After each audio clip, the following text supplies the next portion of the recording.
What's up, everybody? Troy Cartwright here. Welcome back to another episode of 10-Year Town. I hope everybody had a very happy July 4th. What'd you do? I went out to the Grand Tetons. I stared at these beautiful mountains. I went into Yellowstone. I saw some geysers. I saw some buffalo. I saw some elk. And I saw a lot of nature. And I gotta tell you, it was beautiful, and I'm feeling very inspired. And I hope that this episode brings you a little bit of inspiration as well. Thanks. Today's guest is the great, the legendary BJ Hill. BJ is a publisher over at Warner Chappell. He's responsible for signing some of your favorite songwriters, including Nicolle Gaylon, Jordan Reynolds, Charles Kelley, Dan Smyers, so many more. In this episode, we talk about the kinds of things a publisher is looking for, and we go over his journey from the tape room all the way to senior vice president at Warner Chappell. I know you guys are going to love this episode, so without further ado, here he is, BJ Hill. Are these plants real? No. Well, they look fantastic. And it does have a nice between two ferns vibe. Oh yeah, for sure. Which I like. Yeah. I feel like it's comedic. It's just funny sort of by itself. There's is there somebody that created the I mean, I know like the iconic between them, but like that's based off of like years of this is how you get interviewed. You put these plants and there's two people. That's like a riff on just like community access television, right? It's got to be community access television. Yeah. But I don't know who pioneered that format. Right. Somebody's like, we got to liven up this picture. Does anybody have some ferns? I know just what we need. A couple fake, ginormous potted plants. That will fix us right up. Yeah. I don't know. Like the guy who quit the station last week left these plants in his office. Let's bring him in here. I feel like we don't have much. Is there like a local Nashville community, like PBS for there's probably a PBS in Nashville. There's gotta be. I mean, I know there's a PBS network here, and I know that you could watch like the local legislature and that kind of stuff. Like C-SPAN for whatever it's called for the state. Yeah, like Nashville, Nash-SPAN. Yeah. And Tennessee T-SPAN. T-SPAN, that's it. Yeah. But I don't know. Oh, that's not true. When I was in college, and I feel like my early like working days in the early 2000s, there were definitely some local shows on some local only channel. Like it wasn't NBC, ABC affiliate or whatever. Right. And there were some guys that I knew from the Songwriters Guild where I interned one time, and they would have like these, hey, meet the young artist, show where they had a stool. And, they would sing a couple songs, and then this writer guy would interview them a little bit, and then they'd like sing a song together. And it was like, I felt like that show was on like 10 hours a day. Yeah. Like they had 1 billion episodes of it. Like I imagine this will be, at some point, just there'll be a network was like, we're making so much money off of 10-Year Town. We're just going to run it like day and night. I want to become the ridiculousness like Rob Dyrdek on MTV. It's like, I just listened to an interview of him. He's like, 93% of the airtime on MTV. Wow. It's insane. His business is crazy. That's good. He's a big business guy. Yeah. Smart guy. Well, thank you. Thank you for being here. Oh, my pleasure. I appreciate it. Thanks for having me. I always start this thing off with the same question, which is, how long have you been in town? I moved to the Middle Tennessee area in 1996. That was a century that was before this one. Yeah. And I'm familiar. they've got a music business program and recording program at MTSU, and it was one of the only ones that I had heard about growing up in Ann Arbor, Michigan. The band that I was playing with got to make a record, and the producer engineer knew a professor at this. Like the internet wasn't like fully formed yet, Right. you know, so it wasn't like, you know, where's the school I should go to? Yeah. Right. Yeah. You know, I heard about Berkeley and Boston and Full Sail, and I really wanted to study to be a recording engineer. And the MTSU was like one of the few schools that you get a Bachelor of Science. It wasn't part of the music program. Yeah. I was a drummer, and there's a school in Chicago called DePaul University, which is, you know, a wonderful university, and they had a recording program, but you had to double major in the classical music department. And I was like, well, then I'd have to learn like marimba and timpani and like those classical percussion things. You'd have to do counterpoint, which is something I had to do. Yeah. Which almost resulted in me not finishing college. I remember actually I took lessons from a percussionist in Ann Arbor. Like I had taken jazz drumming lessons, and that was like something I was comfortable doing. But once I started on marimba and that stuff, I was like, I'm not passing any audition, you know, to get into a music program for this. My dad and I came and visited MTSU. There was a professor there named Doug Mitchell, who was a studio engineer guy and professor, and they had studios there. And I was like, "Oh, this is cool. This doesn't look like the University of Michigan where I like grew up." It was like there's ivy growing on all the walls and there's columns in all the buildings. Like MTSU at the time looked like the community college, right? But it was like, you know, they got a couple new buildings and it's way cheaper than going anywhere else. Like I think it was cheaper to go at MTSU than it was to go in-state to Michigan, like if I just wanted to stay there or something like that. So that was 96, and then moved up to, I think I got an apartment in Madison in 2000. Was that after college? Yeah. Okay. Finished up. We I think there was somebody working on the road that I knew through an internship, and her boyfriend was moving to Nashville to be with her, and she was like, he needs a roommate. And I was like, I need a roommate. So like we met and picked out this super cheap, you know, it was like $400 in Madison at the time, and it was like still scraping by, you know, but I can't imagine what it costs now. I shudder to think. And then his girlfriend, and the girl that I started dating, which was her roommate, I guess by convenience or something like that. Like they had apartments in Bellevue, and they're like, you guys should move to Bellevue. So we were like, we kind of enjoyed the fact that it was like there was a distance between us, but you know, we didn't have any leg to stand on in the argument side of things. So then I lived in Bellevue for a long time. Yeah, I lucked out because when I started dating my now wife, she lived in Michigan. Oh, yeah. And I lived in Dallas. She lived in Ann Arbor. Really? Yeah, she was in law school there. She sounds like a lovely person. She is. Go Big Blue. Yes. Yeah, go Blue. Yeah. But yeah, it was I had some time to develop. I just needed time to develop. Yeah, as a human being.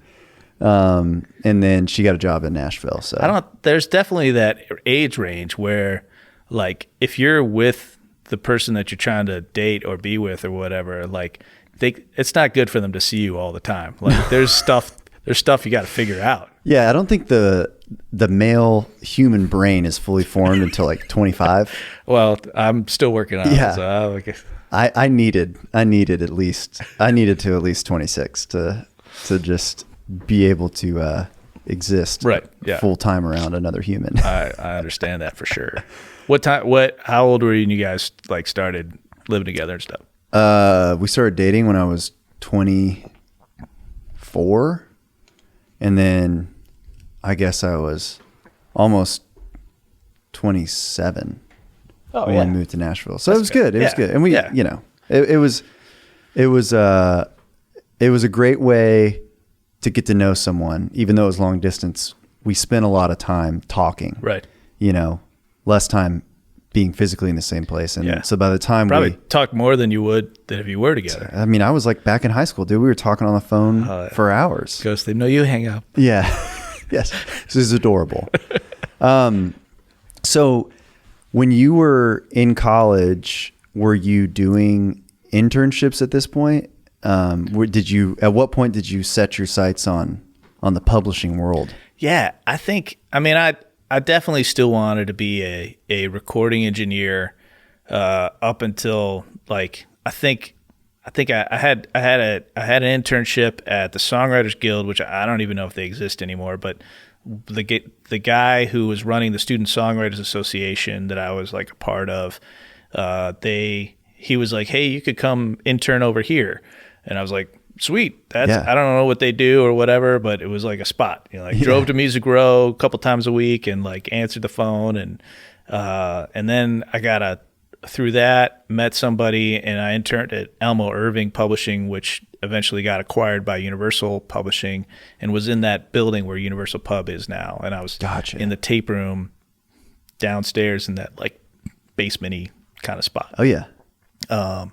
And Daryl Franklin was like the main guy in the tape room there, and that's like where I learned how to burn a CD and stuff. Yeah. What was the tape room like? And is there an equivalent now? Yeah, I mean, because of technology, everything was real time. So if you needed to make a copy of a song, or get the song into the catalog, like you would listen to the whole thing while it was going in. And if you cut off the intro or the outro or whatever, you start over. Yeah. And so you're always listening to all the songs in real time. There's no dragging and dropping of files. You can't fast forward. Can't fast forward. You're just listening to it, and then hopefully you catch the outro at the right time and the fade out. And if the plugging staff, if like the creative people were pitching the same song a lot, you could tell, because you would have to listen to it all the time, which is like, I think, a helpful thing for me as I got more into publishing and pitching songs or whatever. Like your ear gets trained to know these are the songs that are the most attractive to the people pitching songs right now. Yeah. And these other two that came in yesterday, like nobody's asked for those, Gotcha. That kind of stuff. But it was real time. Sometimes you get a cassette, but it was mostly on CDs at that time. And then eventually it went to putting files on a drive or the computer. And I think it was probably near the end of my time in different tape rooms. I was an intern at Elmo, and then I interned at Chappell, and then had a job at High Seas Music and Jody Williams Music before getting hired at an actual job at Warner Chappell. And I think it was near the end of that where like you could start dragging files, and it's going to burn the CD at 32 times speed, which is like, oh my gosh, we're saving so much time now. But then you're not hearing the song. But yeah, so I had internship there. I remember like the most brutal day I ever had as an intern was a day I forgot to, and this is, I don't know if anybody knows what this is, but I forgot to finalize the CD. Like interns weren't supposed to make pitch CDs that were going to go out to important people. But one day, like neither of the other two guys were there, and they're like, hey, we need to get this song over to Dan Huff. And I was like, all right, like I can handle it. I've done this, record the song, listen to it back, make sure it's good, put the label together, make sure it's spelled with all the extra N's and F's. And then I was like, all right, here it is. I'll go drop it off. And I came in like the next day, and they're like, boss needs you to go talk. And I was like, oh man, like, am I getting offered a job, or like what's happening here? And they're like, yeah, so you didn't finalize the CD, so they couldn't hear the song that we were trying to pitch. And so you're not going to make any more CDs. And I was like, just devastated. I was like, oh, this is the end of my career. I missed my chance. Yeah, that's, I never forgot to finalize anymore, which was just a process of writing the table of contents on the CD that they used to have to do. Gotcha. But it's an important lesson, actually, to like mess something up. 100%. You will never forget something that you messed up. Yeah. I mean, this is like, 26 years later, and I still have a visceral reaction to thinking about that experience. Yeah. And never going to forget again. It was really cool because you got to see hit songwriters coming in, and they'd be dropping off their demo sessions.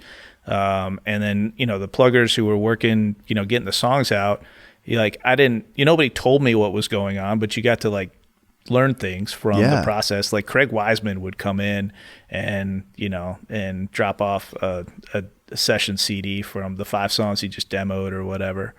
I remember one time he seemed kind of mad. He seemed like upset.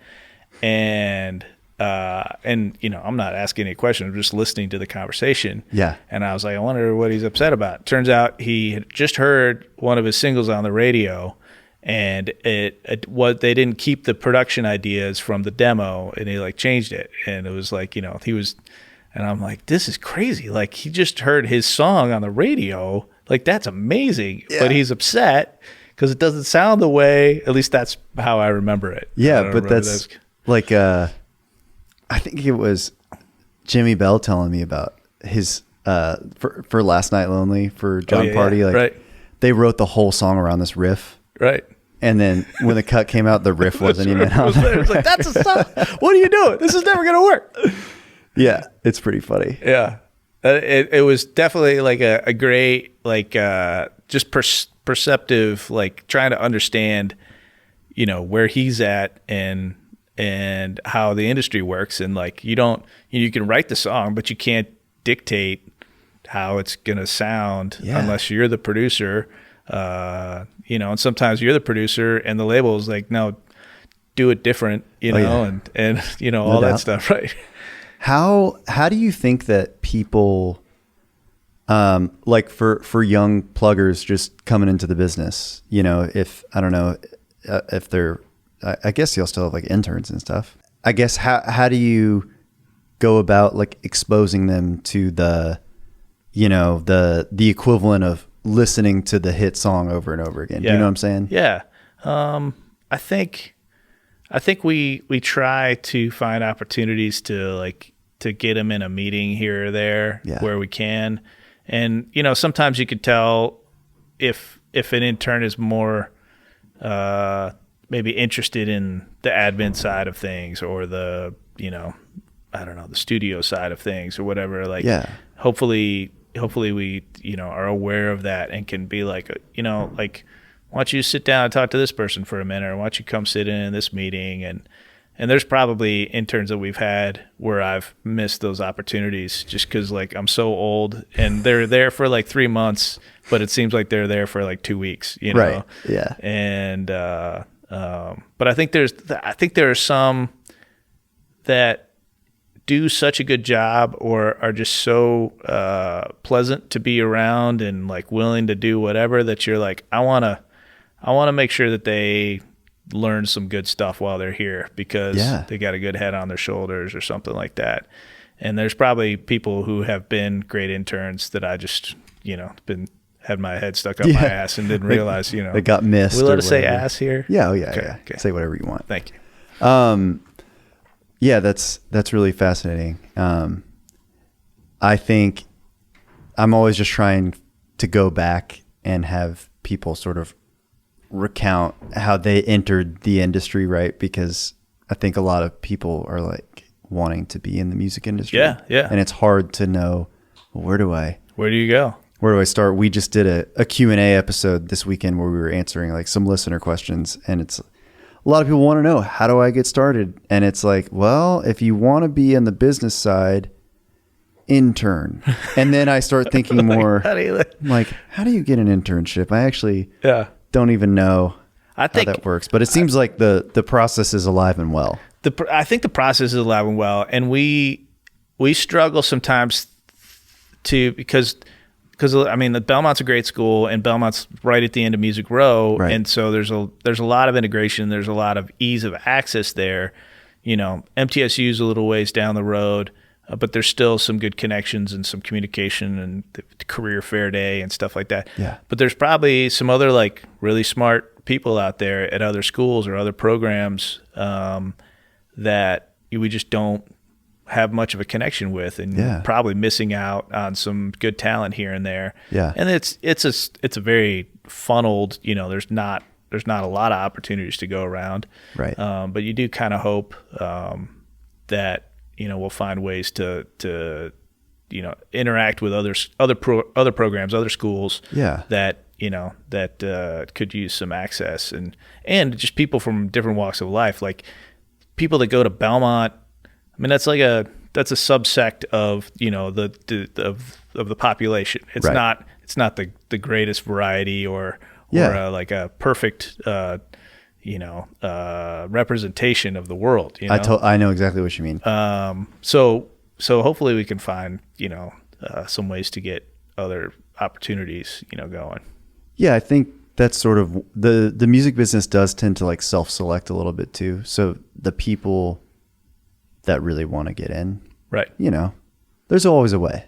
Right. Just got to find a way. There's a window open somewhere. Just jump in there. And my first like real job on Music Row was at Nashville Tape Supply, which this is also dates me, but it was like the company's main gig was to supply reel-to-reel tape for all the studios that were making records that day. Yeah. So they'd get orders on a daily basis. So like, the tracking room needs 4 reels of 2-inch, and this mastering place needs 3 reels of 1/2 inch, and load them up in a van in the morning and drive them to the studios in time for them to be set up for their sessions that day. Yeah. And I wasn't important enough to like actually deliver I wasn't important enough to carry the boxes of tape to the place. Yeah. But I would stay at the shop and sell blank CDs, blank cassettes, and that was like my first job on Music Row. They were over on 17th in like this old barn-looking building that's not there anymore.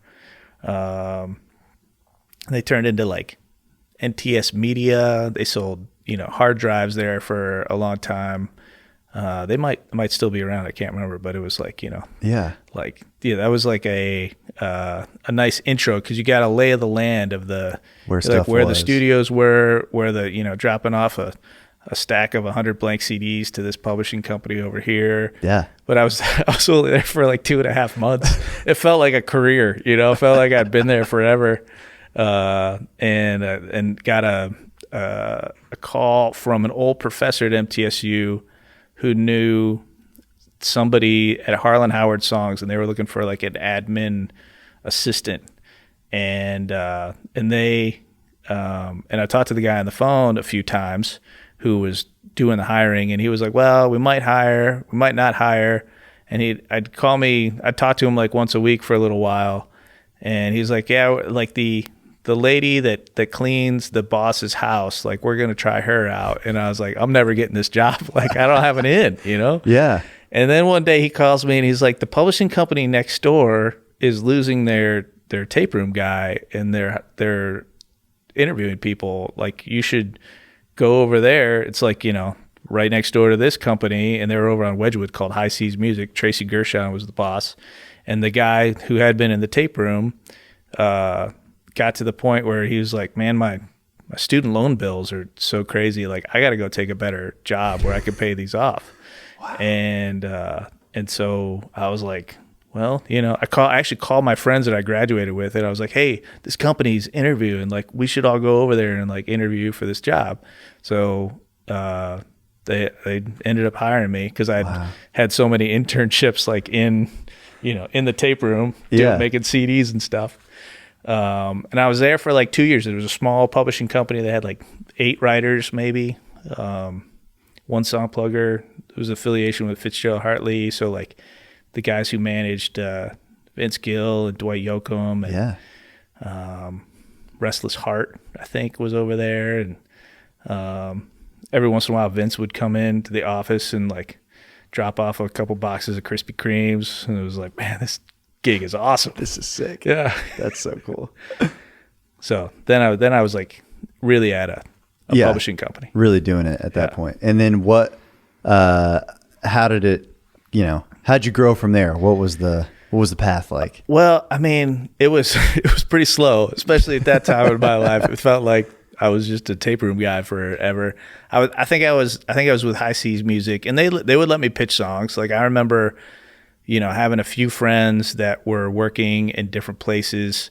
Like Luke Laird, we went to college together. Yeah. And he was like assistant tour manager maybe for Brooks and Dunn for a minute.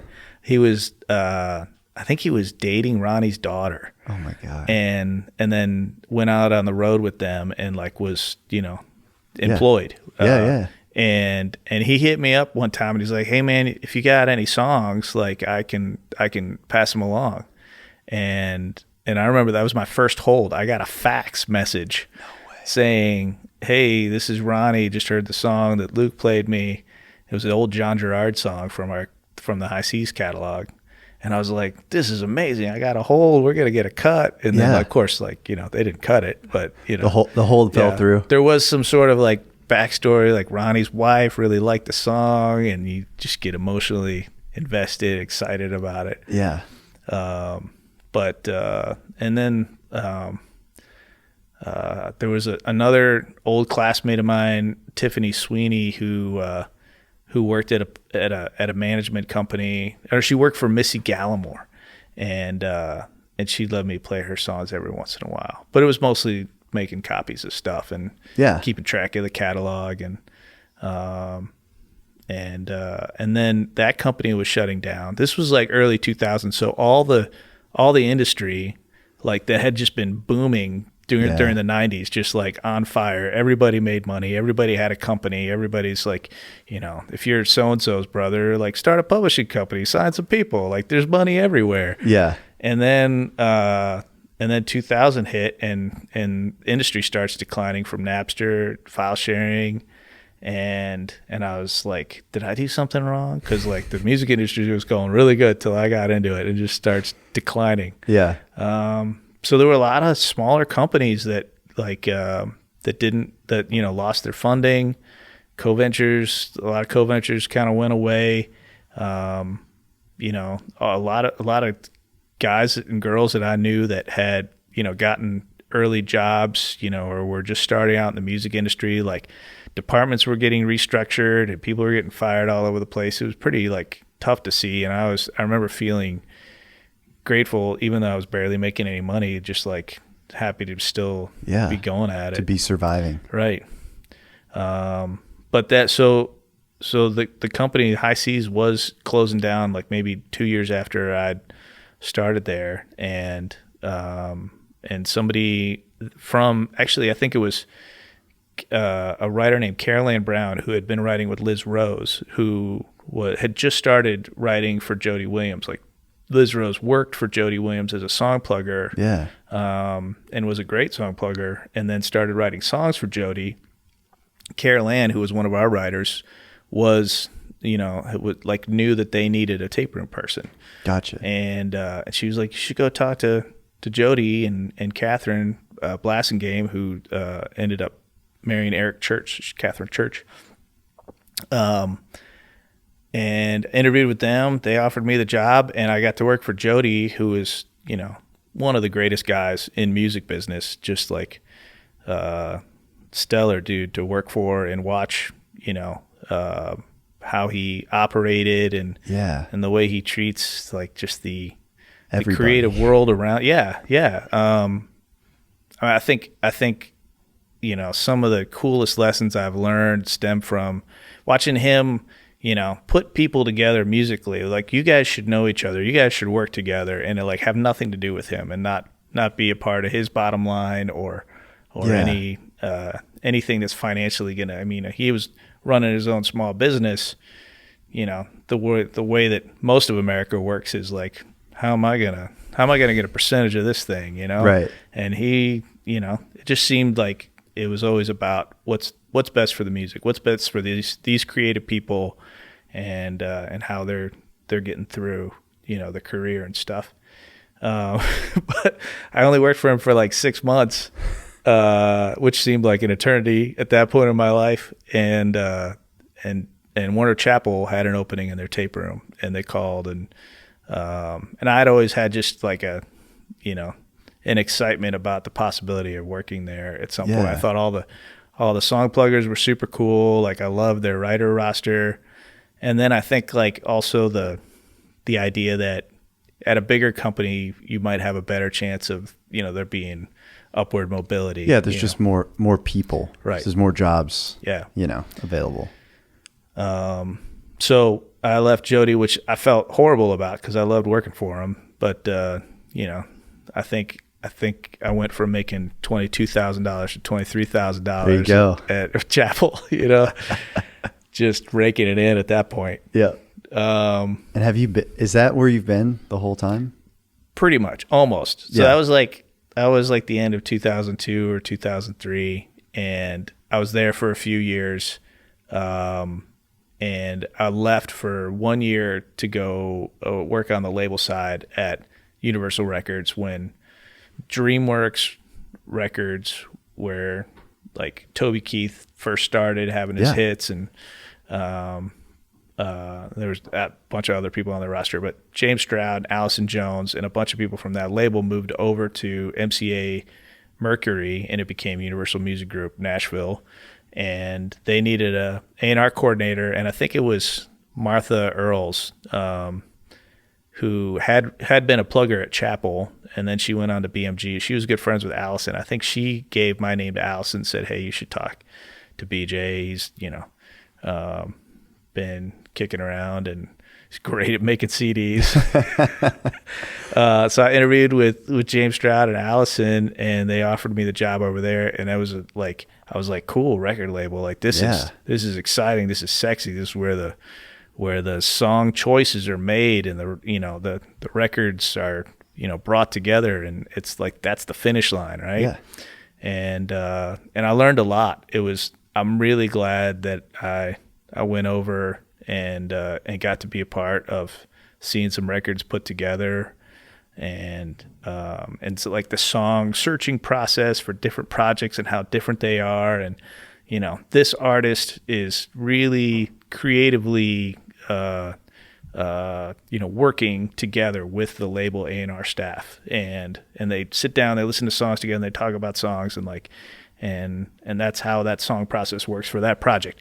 And then there's like another project where like the artist is kind of little off. He doesn't, you know, maybe he had a creative person there that wasn't there anymore, and so they kind of make their records off over here. Yeah. So we might send them songs and put some songs on hold for them, but the songs go to the manager, and then they go to the artist out on the bus, and then maybe a month later we might hear something if they listen to them or not, you know. Yeah. And it was like, okay, these are like, you know, from the publisher side, I remember thinking, this looks the same. Like, I'm playing a song for this artist, I'm playing a song for this artist, and they're putting these songs on hold, or they're going to say, I'm playing it for the artist. And then kind of behind the door, there's like a vast array of like where the songs go, and like how real is the feedback, you know? Yeah, that's one thing I always ask when I get a hold. Like, who put it on hold?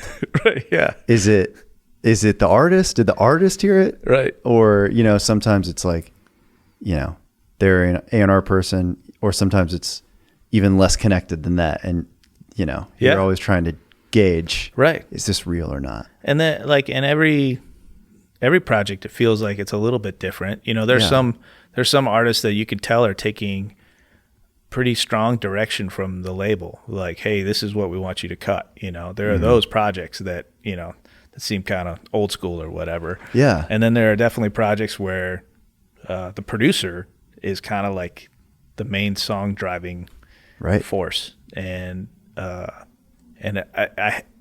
think it became a thing where I was like, all right, for whatever project I'm pitching for, I really should know. I should ask, you know, around who, you know, who's got the power, like where are the decisions being made. Yeah. And I'm not going to pitch a song to a label because they're not, you know, the main driving force. Because I think everybody needs an opportunity to get a good song in there. You know, sometimes there's a young A&R guy at a record label that would probably be awesome and really helpful for making a record if the artist realized what a good song person they were. Yeah. And all they need is a hit to bring to them. So if you can help them get that hit to that person, like, they deserve an opportunity. I'm not going to just not play them songs. You know? Totally. But we've got, you know, we're a big publishing company. We've got a lot of songs, right? Yeah. Kind of in that vein, do you have a song or a moment that sticks out to you, like your first big kind of win with a song that you pitched or that went on to great success? I think and it's like a long time ago, so I may get some of the details wrong, but there was right when I was leaving Chappell to go to Universal Records, I had a friend, Courtney Christ, who I went to college with, and she had been working with Leanne Womack for a while. And she hit me up one day and was like, hey, can you get me some songs for Leanne's next project? And she gave me some writers that she wanted to hear. I think it was like Marv Green and Bill Luther songs or something like that. Yeah. And so I put together a comp of stuff from the Chappell catalog, and I think I gave her a CD in the Shoney's parking lot across from where the Tin Roof was before they leveled everything over there. Yeah. And then I kind of lost track of it because I ended up going over to Universal Records, which is where Leanne Womack was making her record. And they were cutting with a producer named Greg Droman. Greg, really nice guy, talented guy that I got to meet a couple times taking comps out there when I worked at the label. And I think they cut like maybe 5 songs with Greg and then totally changed directions and finished the record with Byron Gallimore. And it was There's More Where That Came From record, which was like this really lush throwback collection of songs with I May Hate Myself in the Morning, some like really cool songs from that era of Leanne Womack's career. And it's a cool, like they ended up making a vinyl of it, and like people weren't putting vinyl out at that point, but it was like one of those timeless sounding records, when they got done with it. And I was pretty sure that so they ended up cutting this one song called Call When You Get There, or When You Get There, I think is the title that they ended up with. No, sorry, When You Get to Me. Gotcha. Call When You Get to Me. And it was Marv Green, Bill Luther. Those guys were like crushing it then. Like they wrote with Chris Lindsay and Amy Mayo all the time, and they just had a bunch of killer songs. And this song was a two-way, Marv and Bill. And I was like, well, none of those Greg Droman songs are going to make this because it doesn't sound anything like the other thing. And I didn't want to like my job then was like help the record label. They're making the best record they can, but still subconsciously you're like pulling like the song. I think I pitched that one. I don't know if I ever found out if like they heard the song through me or from somebody else, but it felt like, I had something to do with it. Yeah. You had some ownership of it. And they ended up, that one song made the record. It was like track 9 or something. They needed one more tempo to be on the record. So that was like the one Greg Droman production that was on the rest of the record that Byron produced. And it was a really cool record. But it wasn't a single or anything like that. Yeah. And then when I got back to Chappell a year later, Dale Bobo had patiently waited for me to like come to my senses and come back to publishing. He kept calling me every couple months, being like, "Hey, we'd really love to have you back at Chappell." And I think the other publishers were like Chris Lacey and Cos Weaver were the creative department, and they're probably like, "Why do you keep offering this job to like just go hire somebody else?" And Dale waited till I had been there a year, because I told him, I was like, if you're still hiring a year later, and I've tried this record label thing, I'll come back. And it was like a year, and Dale called me. He was like, "Hey, it's been a year," and I was like, "Yeah, it has." He's like, "I'll make you a director. You can sign writers," and I was like, "I think that sounds good. Like I miss working with songwriters." Yeah. And I got really lucky on the timing, because the department kind of fell apart. James Stroud and Luke Lewis were running the record label together, and like a couple months later, James Stroud, his contract was up. He left the label, and pretty much everybody that worked for him got fired the next day. Wow. So I would have been out on the street. Yeah. And so it all worked out. I had no idea, and I got to be a creative, publisher at Chappell, and they started letting me sign writers after a few months of getting my feet under me. That's awesome. Do you remember who the first writer you signed was? I think it was Bonnie Baker. Okay. Do you know Bonnie? I don't. So Bonnie's been in town for a long time, and I think she had 1 or 2 publishing deals before I worked with her. But I she had written with somebody that was at High Seas, and so I knew her a little bit, and I really liked her vibe, and she was a great lyricist, great storyteller, kind of left of center, like musical style, but like I grew up playing at jazz bands and listening to rock and stuff like that, and I think like I felt like I understood that more than somebody that was like just writing hardcore country. You know? Yeah, it spoke to you. Yeah. I don't think I ever got her a hit. Like I think she caught me while I was learning how to be a publisher. You know? So I really enjoyed working with her, and she wrote some killer songs, and we had some almosts on. I think she was my first. Yeah.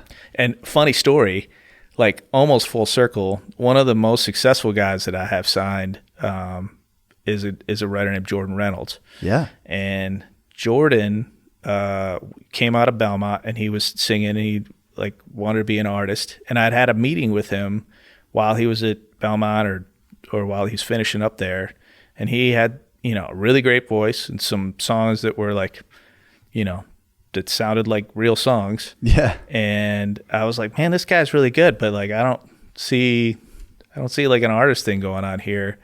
And I had like a folder of songs on my desktop for a while, but didn't really think anything of them until maybe like a year later, or maybe even more. I was meeting with an artist who played Broadway, and he was pretty popular down there. Had like a regular Thursday or Friday night at one of the big honky tonks down there, and was crushing it. He was putting out some independent songs, probably close to getting a record deal at some point. And Billy Decker had brought him in. He's a mixing engineer in town. And he's like, you got to meet this guy. And so we were listening to songs, and the artist played me a song, and the track sounded like the best track out of all the group, Yeah. And, track guy writers had been a little thing there, like, but I didn't have anybody that I worked with. And I was like, hey, who did that demo? Who did the production on there? And he's like, this guy, Jordan Reynolds, like, really, really talented guy. I like him a lot. And I was like, I think after the meeting, I was like, wow, God, like I know that name. And then I saw the folder on my desktop that said Jordan Reynolds. And I was like, I guess it could be the same guy. And I went back and listened. There was like, there was no production or anything like that. And found a number on him and called him, and we hung out.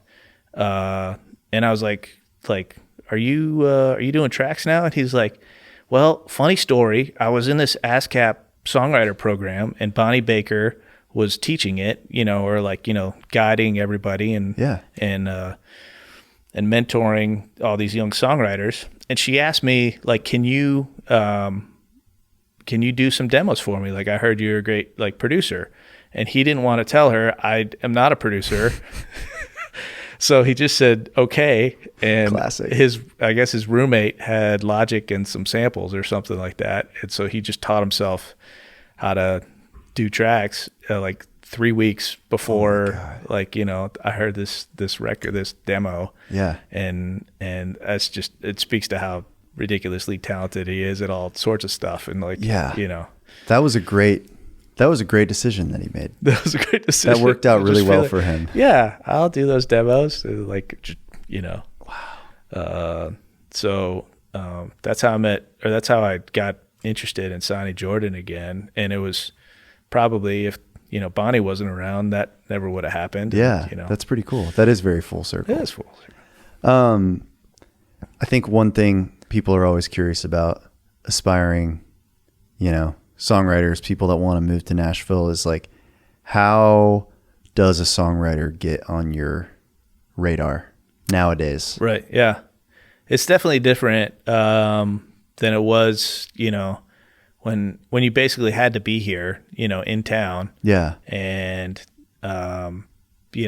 hopefully I have good relationships with, people at ASCAP and BMI who hear young writers coming in, or NSAI, or attorneys and other friends around town, producers and people that would, hear a writer before I might hear a writer. You know, like there's not really a ton of time to just go out and listen to every, round in town.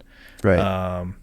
But there is time if somebody picks up the phone or sends me a message and was like, hey, you should check this guy out. Like that's always worth going to check him out, you know, or hey, you know, so-and-so told me about him. Send me some songs, like send me a folder or whatever. Yeah. And everything funneled through Nashville, and like somebody would have to bless you with their good opinion, to get recommended to another place, you know? Right. And now, like, you know, they kind of come from anywhere, and there could be they're everywhere. They're everywhere. Yeah. Which is like super cool, and also super like just creates a lot of anxiety. Like, how do I not miss something great? You know? Yeah. How do you sift through? Because every time I open my phone, it's like 10 amazing singers, artists, writers, whatever. Like, I'm like, wow, this song's incredible. Right. And then I do this and there's another one. There's another one. And it's like, how do you sift through all this? Yeah. And I guess you just kind of got to go with your gut at the end of the day. I think trusting your gut is really important, and also trusting the people that you know, respect around you. If somebody says like, hey, I really like this, or the town could really use somebody that does this thing or whatever, I feel like those help connect synapses in my brain. And we're like, oh, I think I know a guy who does that. Or, you know, my writer told me that they were at this thing and this guy sang a song and he was really killer. Or somebody jumped in last minute to a co-write and the guy was a great lyricist or something like that. Yeah. And there's definitely times in my life, in my career, where I'm just like, stuff is too crazy. Like, I don't have time to like allow, you know, those sort of thoughts in the brain. Like, there's too much going on that like needs to get tackled right now. And then every once in a while there'll be like a moment of breath where one of those will pop up and you'll be like, that sounds really good. I should talk to that person. Like, that girl has an amazing perspective in her lyrics. Like, I need to go find out what that's all about. And sometimes like I can totally see myself working with them, and sometimes I know that they're destined to do great things in this town, but they're not. It's not for you. It's not for me. Like, their working process, or their personality, or, you know, maybe it's a guy that's like really into hunting and fishing, and like I didn't grow up hunting and fishing, and like they would probably rather have a guy that's on there, like comes from their their part of the world to talk about songs with. And, that makes sense. It's like finding the person that you know, vibes with you as well. Right. It's like you need a champion. Yeah. We all, as songwriters, we all need a champion, and it's like you got to find the right. There's a perfect champion out there for every songwriter. Yeah.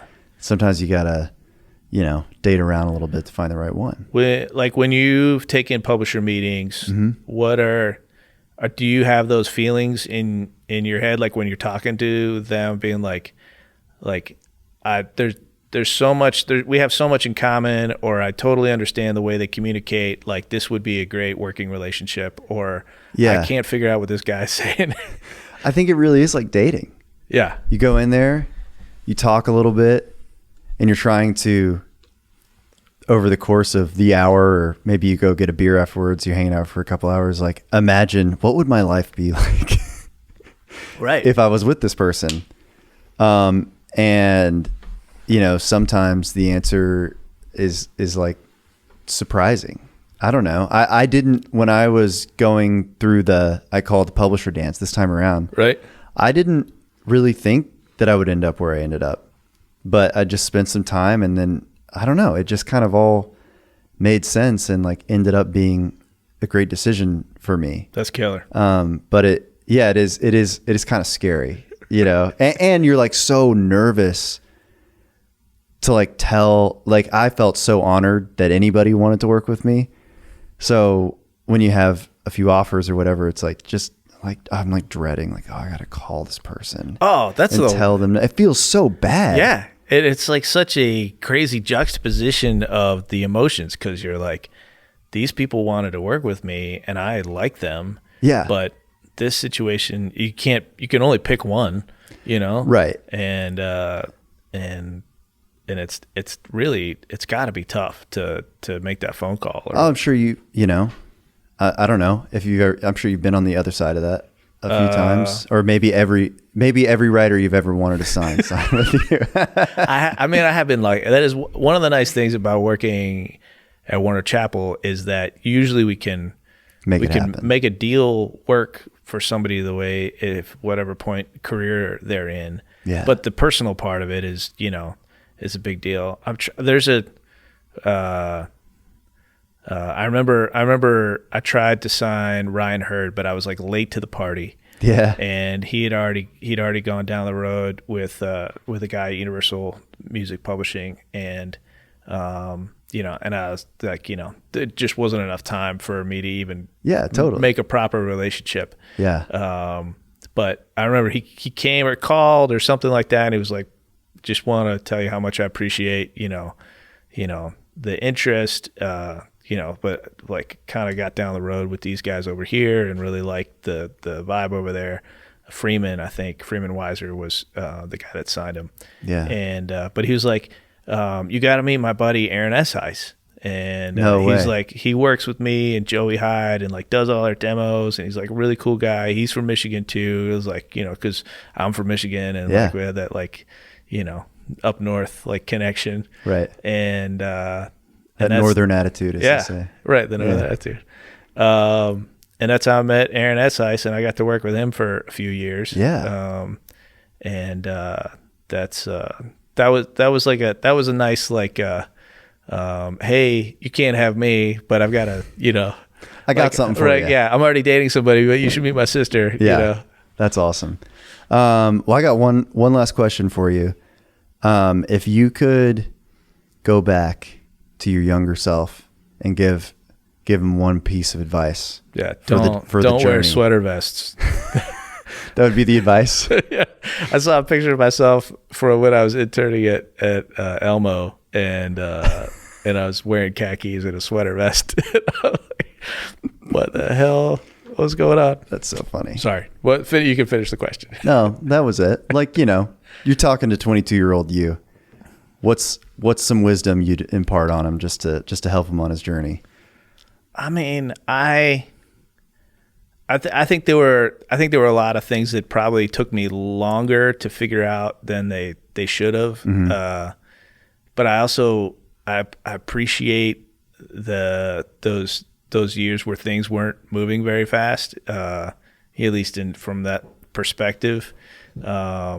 Because I'm really grateful for the career I have and the experiences that, messing stuff up along the way helps you figure out, things that hopefully work in the future. But like, there was a guy that came to MTSU and talked, he was working in the industry, and I think he was a studio guy, and I think it was one of our production classes. And he was like, hey, almost everybody that you're going to be competing for a job with is good at what they do. Like, and they can do the job. Like, most of this stuff isn't the hardest, it's not rocket science or whatever. Yeah.